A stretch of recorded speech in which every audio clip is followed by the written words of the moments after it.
I'm going to say something right in left field, and I can't back this up with fact because I don't have any. They covered their tracks well, and they covered everything they did well.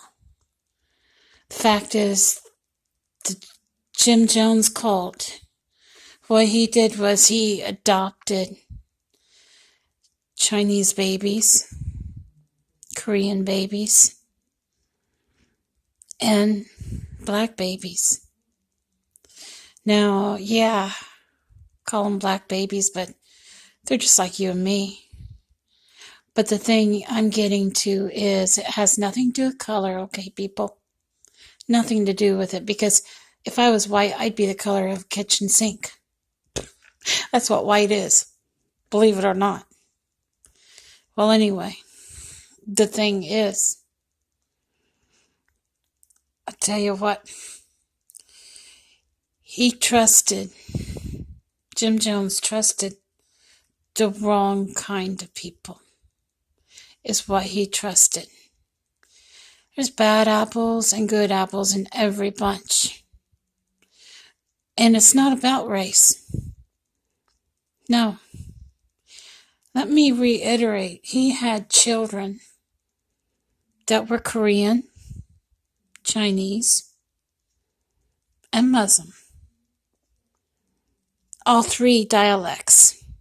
Okay? And it has nothing to do with race. It has to do with Islam. Had to do with Islam. He was trusting the CIA, the government, when he moved the people and everything. How else could he get a location like that? It wasn't just their land alone that bought it. The government had to help him get it.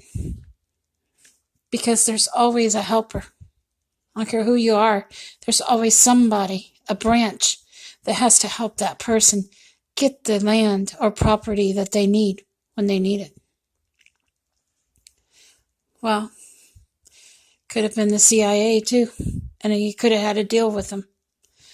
A lot of it was MK Ultra mind control, cyanide poisoning. Yeah, the mass suicide was cyanide. Same stuff they just ordered, a bunch of hydrogen cyanide. Same stuff they used on me in my room just recently and tried to radiate me on top of it. Need I say more? This was in 78, people. 1978. I just did a study on it. When that happened, at least 900 people were taken out. Now, what I'm saying is they had to have been experimenting on those people all along, because they had them in a secluded location. Whenever you want to experiment on something, you always put it in a secluded location so it can't tell anybody else what's going on. They took care of those people, gave them one final good meal before they said their goodbyes. I'm serious. And it wasn't Jim Jones's idea. He was provided with the equipment. He was provided with the medicine. He was provided with the cyanide. He was provided with the, think about it, everything he needed. You don't get something like that in that kind of location. They don't just have a gun shop in that location where you can go in and buy a gun anytime you need it. I'm sorry. I don't even like to say that word because I don't like them. But I'm telling you, this was planned very thoroughly from the very beginning. They had to take it down. It was a total takedown of the Jones cult. because they were doing experiments on the people. They were experimenting with the cyanide to see how much cyanide it would take to kill an individual human being. You can't tell me they weren't doing that. Why do you think they're using it today and they know exactly how much to use, when to use it, and the whole works? Makes you think, doesn't it? See, if they had killed me, I wouldn't be able to tell you all of this. I'm just here to make you think, people, and to get you to question some things and ask some questions that make sense instead of accepting everything you hear as normal. It's not normal when one man is accused of taking 900 lives and takes his own. I have a problem with that. It's not normal for someone to be able to do that without help. Where were his handlers? Where were the ones that egged him on? Where were the ones that provided the cyanide?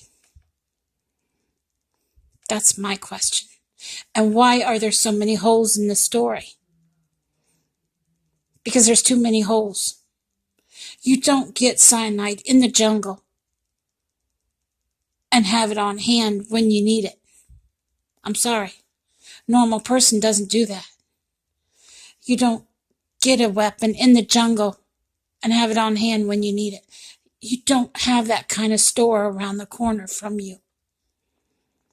How could they get such supplies on hand to cause such a disaster? I would say they didn't want anybody getting away that day because they didn't want anybody talking about what they were doing. And I would say the CIA had a big hand in it. That's my take. Only my take. Like everybody else, I have my own opinion. I don't have facts to back it up because they covered their tracks too well. But it's enough to make you think. Enough to make you question, enough to make you wonder, was it just another cover-up? Was it just another false flag like all the other false flags? Did it really happen? And do a lot of these things really happen? Where the man is accused of shooting the people in a ballpark, and you can't even see that far from a parking garage to begin with. Most parking garages are covered so that the cars don't get hot during the day. How do you see that far from a parking garage? Seriously. There's so many holes in these stories, it's not funny. And that's what I'm saying, people. They're not covering all their bases. And the problem is they're leaving too much out. They have not shown any proof when they say there's been anything happening. They have not shown a lick of proof. It's all been hearsay. Now, are you supposed to believe the hearsay or the proof? Where's the proof? That's what I want to know. Where is the proof? Take care and have a good day. Bye now.